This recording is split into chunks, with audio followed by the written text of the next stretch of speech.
राहुल पैदल चलता हुआ खुद से बड़बड़ा रहा है। राहुल गहरी सांस लेते हुए, हर दिन का संघर्ष, वही भूख, वही ताने। ये जीवन क्यों इतना कठोर है? क्या वाकई कोई रास्ता नहीं? राहुल धीरे धीरे पास आता है।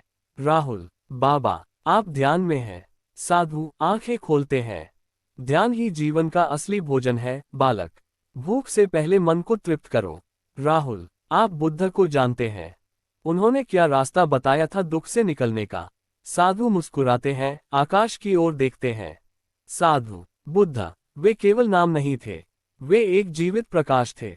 चलो, मैं तुम्हें उनके आखिरी उपदेश की कहानी सुनाता हूँ। फ्लैशबैक। बुद्ध के अंतिम दिन कुशीनगर। आनंद भावुक होकर, भगवान, आप हमें छोड़कर जा रहे हैं। बुद्ध, नहीं आनंद, मैं नहीं जा रहा। मैं तो यहीं रहूंगा, हर उस मनुष्य में जो सत्य को खोजेगा। आनंद, पर आपके बाद हमें मार्ग कौन दिखाएगा? बुद्ध धीरे से, अब दीपो भव। आनंद, स्वयं दीपक बनो। शिष्य मूक हो जाते हैं, हवा थमती है। राहुल, बाबा, ये अब दीपो भव का मतलब क्या है? साधु, बुद्ध ने अंतिम समय में कहा, बाहर किसी सहारे की तलाश मत करो, स्वयं अपने भीतर प्रकाश ढूंढो। राहुल उलझते हुए, पर आजकल तो सब कुछ उल्टा है, लोग झूठ बोलते हैं, कामयाबी की दौड़ में धोखा देते हैं। साधु, इसलिए बुद्ध का उपदेश आज और भी जरूरी है। दुखों का कारण आज भी वही है, तृष्णा, मोह, अज्ञान। और समाधान भी वही, सम्यक दृष्टि, सम्यक कर्म, सम्यक ध्यान। बुद्ध ने बताया, दुख से मुक्त होने का 8 अंगों वाला रास्ता है।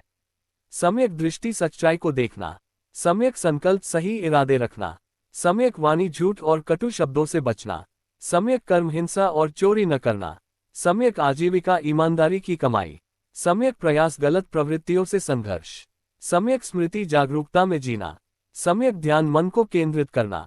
राहुल मन में, अब मैं खुद को बदलूंगा, पहले खुद को जानूंगा, फिर इस दुनिया को। माँ, आज तू अलग लग रहा है बेटा, कोई भारी बोझ उतर गया हो जैसे। राहुल, माँ, मैंने दुख का कारण जाना है, और अब मैंने दुख से बाहर निकलने का रास्ता भी देखा है।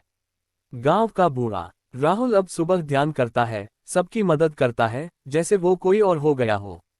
गांव की औरत, उसके चेहरे पर सुकून है, हमने वैसी शांति कभी किसी बच्चे में नहीं देखी। राहुल, बाबा, आपने जो बताया मैं उसका ऋणी रहूंगा। साधु आशीर्वाद देते हुए, अब तुम खुद किसी और के दीपक बनो बेटा। यही बुद्ध की इच्छा थी, जो जले वो औरों को रोशन करे। पक्षियों की आवाज, हल्की हवाएं। राहुल आंखें बंद किए हुए, मन की चंचलता ही सबसे बड़ा दुख है। बुद्ध ने कहा था, जो मन को जीत ले वह दुनिया को जीत लेता है। पड़ोसी रामू उसे देखता है, चौंकता है। रामू, अरे राहुल, अब तू ये सब भी करने लगा। ध्यान व्यान। राहुल मुस्कुराते हुए, रामू भाई, पहले मुझे लगता था दुख मेरे बाहर है, अब समझ आया वो मेरे भीतर था। गांव वाला 1। राहुल अब बहुत बदल गया है। गांव वाला 2। बुद्ध का नाम लेता है, कहता है कि असली शांति भीतर मिलती है। बुजुर्ग चाचा बोलते हैं, बुजुर्ग बेटा, बुद्ध ने यही तो कहा था, अपने विचारों को शुद्ध करो, जीवन स्वयं सुंदर हो जाएगा। राहुल, बाबा, मैंने अब दूसरों को दोष देना छोड़ दिया है, पर भीतर कभी कभी फिर भी बेचैनी होती है। साधु, वो बेचैनी पुराने संस्कारों की परछाई है, उसे हटाने के लिए 2 औजार चाहिए, करुणा और ध्यान। राहुल, ध्यान तो मैं करता हूँ, पर करुणा। साधु, दूसरों की पीड़ा को अपना समझना, यही करुणा है, जैसे बुद्ध ने किया। आनंद, भगवान, आप इतने महान होकर भी इस रोगी की सेवा कर रहे हैं। बुद्ध, जो सेवा नहीं कर सकता वह साधु नहीं हो सकता, सब जीव एक समान है। वॉइस ओवर साधु, यही था बुद्ध का वास्तविक रूप, समता, करुणा और ध्यान। गांव वाले, कोई बाहर से डॉक्टर लाओ, कुछ करो। राहुल, डरो मत, पहले मन को स्थिर रखो। बुद्ध ने कहा था, डर से बड़ी बीमारी कोई नहीं। राहुल गांव के बुजुर्गों और बीमारों की सेवा करता है, पानी, दवा, सहारा। बुजुर्ग, बेटा, तूने हमें भगवान की तरह संभाला। राहुल, नहीं बाबा, मैं बस बुद्ध का मार्ग दिखा रहा हूँ, सेवा ही पूजा है। गांव प्रधान, आज हमारे गांव को एक सच्चा दीपक मिला है। राहुल, राहुल, मैं कुछ नहीं, मैंने बस इतना किया कि अपने भीतर के अंधेरे बुझाया और बाकी सब अपने आप उजाला हो गया। राहुल अकेले में सोचते हुए, मैं सेवा कर रहा हूँ, ध्यान कर रहा हूँ, फिर भी कभी कभी भीतर एक खालीपन महसूस होता है, ये क्या है? आकाश में बादल घिरे हैं, पक्षी चुप हैं। राहुल, क्या बुद्ध ने भी कभी ये अनुभव किया होगा? राहुल, बाबा, अब सब कुछ अच्छा चल रहा है, लेकिन एक सवाल रह गया है, ये जीवन क्यों है? दुख क्यों है? साधु मुस्कुराते हैं। अब तू सच्चे उत्तर की ओर बढ़ा है, राहुल। बुद्ध का अंतिम उपदेश इसी मौन में छिपा था। राहुल, मौन, साधु, हाँ, शब्द भ्रम पैदा करते हैं, मौन भीतर की रोशनी जलाता है। शिष्य रो रहे हैं, बुद्ध भूमि पर लेते हैं। आनंद, भगवान, अब हम क्या करेंगे? कौन मार्ग दिखाएगा? बुद्ध धीरे बोलते हैं। अब दीपो भव, अपना दीपक स्वयं बनो, बाहर मत खोजो, भीतर उतर जाओ। सब मौन हो जाते हैं, हल्की हवा बहती है। बुद्ध धीरे, मौन ही सच्चा उपदेश है, वही अंतिम सत्य है। गांव के लोग चकित हैं। रामू, राहुल अब बोलता नहीं, लेकिन उसकी आंखें बहुत कुछ कहती हैं।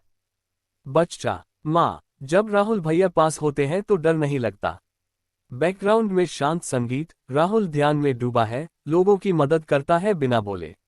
एक शराबी चीखता है, गुस्से में है, राहुल सामने खड़ा है, चुप। शराबी, क्यों नहीं बोलता बे? डर गया। राहुल उसकी आंखों में देखता है, मौन में करुणा है। शराबी का हाथ कांपने लगता है, धीरे से रो पड़ता है। शराबी, माफ कर दो, मुझे कुछ नहीं चाहिए अब, मुझे शांति चाहिए। गांव प्रधान, बोलने से ज्यादा असर राहुल के मौन ने किया है। बुजुर्ग, यही बुद्ध का मार्ग है, मौन, सेवा और ध्यान। गांव में सफाई है, शांति है, बच्चे ध्यान कर रहे हैं, लोग सेवा कर रहे हैं। रामू अब बूढ़ा हो चुका। वो दिन याद है जब राहुल आवारा था, और अब देखो, पूरा गांव बदल गया। गांव की औरत, बुद्ध तो नहीं आए, लेकिन बुद्ध का संदेश आ गया हमारे गांव।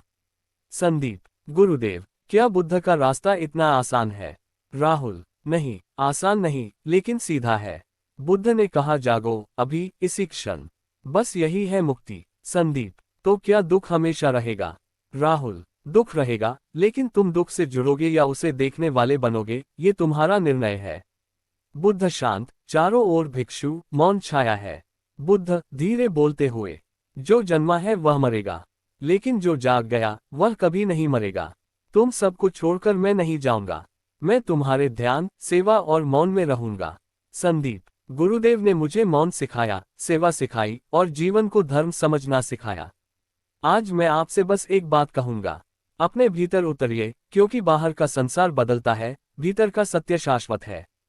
धीरे धीरे शांति, एक दीपक जलता है, राहुल आंखें खोलते हैं, मुस्कुराते हैं। राहुल आंखें बंद करके, हे तथागत, आपने जो दीपक दिया, मैंने उसे संभाला और अब उसे आगे सौंप रहा हूँ। बुद्ध, यदि तुम अपने भीतर जाग गए, तो कोई समय, कोई काल, कोई युग तुम्हें छू नहीं सकता। कलयुग भी नहीं। कलयुग में दुख से मुक्ति का एकमात्र रास्ता है ध्यान, सेवा और आत्म जागृति। बुद्ध ने कहा, अब दीपो भव, अपना दीपक स्वयं बनो।